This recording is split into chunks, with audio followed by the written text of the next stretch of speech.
Hello and welcome back to my channel Slow Cooking with Evie. And in today's video I'm not going to cook anything. Actually, I'm going to review this new slow cooker.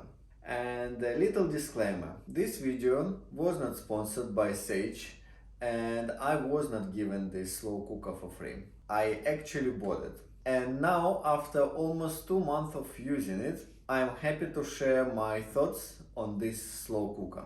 And first of all, this model was created by Sage few years ago. And since I still had a previous one, which I was super happy with, I didn't want to change it until it broke. And then I didn't have any choice but to change slow cooker. And when I was on the market looking for new slow cooker, I decided to stick with the Sage brand because I really enjoyed the quality of the previous slow cooker and it lasted me for good 6 or 7 years. But then I saw this slow cooker, this model, and I was like, maybe I should try it. And I decided to upgrade from the basic model, which I had before, to this one, which is actually not just a slow cooker, it also works as a pressure cooker. And first of all, let's talk about design. It has very beautiful, sleek design, the same as a previous one. Stainless steel, looks expensive. It's also quite heavy, I would say. It has this massive screen which you can control with these 3 buttons. But the most important, let's talk about the size. The size of this slow cooker is enormous. It's much bigger than the previous one. And here where the problem starts. If you have small kitchen, the same as I do, then you might think twice before getting it. It takes a lot of space, and also there is a problem with opening the lid. And here the interesting part starts. Since it's a pressure cooker as well, this lid is more complicated. It had to be redesigned completely. So you can't have just a normal lid as on a previous slow cooker. So let's say previous model had just a normal lid which you could lift and close. This one, since it's a pressure cooker, it has to have special mechanism which seals the pot. So let's say, as you can see, my drawers are quite low, and if my slow cooker stays under these drawers, it will be impossible to open it.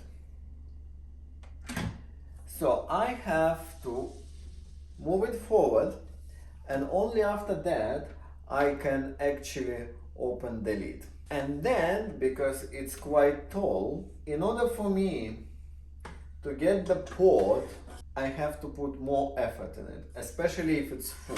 It can be quite heavy when you load it with water, and let's say if you cook soup, then it's few kilos, and to handle it, it's not as easy as it was on the previous model. Another thing about this lid, the way how you remove it. Let's say if you want to wash it, you can't just take it and put it into the dishwasher or wash by hand. You have to actually unscrew this part, then you have to take it off. And lid is also quite heavy. And then to put it back, you need to make sure to align it, which is not the most simple task. Then you need to hold it and screw back this part.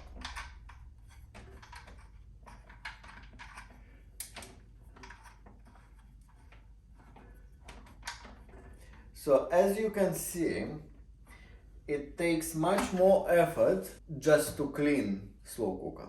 In regards to the size, it can be a benefit, but also it can be a disadvantage. From my experience, I realized that as a single person, I don't really need such a big size slow cooker. On the other hand, if you have big family, then it would be perfect size because it can actually fit more, so you can cook more. Now let's talk about functionality of this slow cooker. I try to cook on a slow cooking mode as well as on pressure cooker mode. And what I can say, it cooks perfect as a slow cooker, no questions. I would say it's the same as my previous one. There was no much improvement in the cooking process apart from this beautiful LED display which actually shows you remaining cooking time. On the other hand, when we are talking about pressure cooker,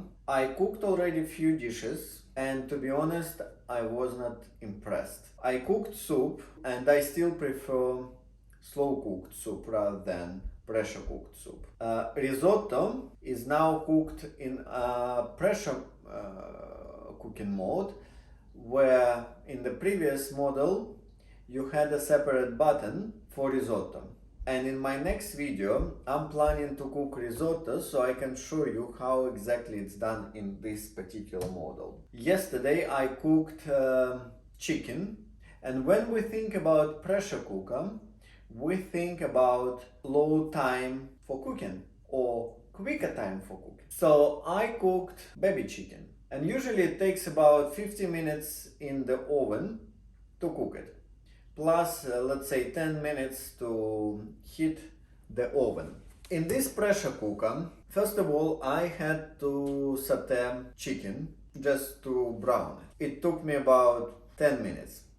Then when I switched on pressure cooking mode, it took another 10 minutes just to warm up pressure cooker. Yes, it has to preheat, and it takes between 10 and 20 minutes depending on if you use saute mode before or you're using it starting from the cold mode.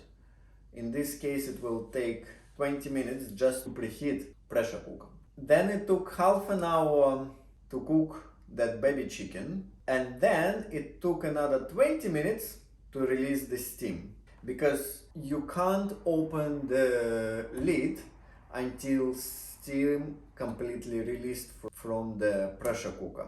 And on top of that, I had to also use grill separately another few minutes just to make this crispy skin on the chicken, which eventually even was not that crispy. So overall it took over an hour just to cook baby chicken, which I could cook easily within 50 minutes in the oven. So from that point of view, there are some dishes which, yes, can be better cooked in a pressure cooker, but there are some dishes which should never be cooked in a pressure cooker, even if there are recipes for them, because it takes much more time and result not necessarily would be as good as you cook it in traditional method.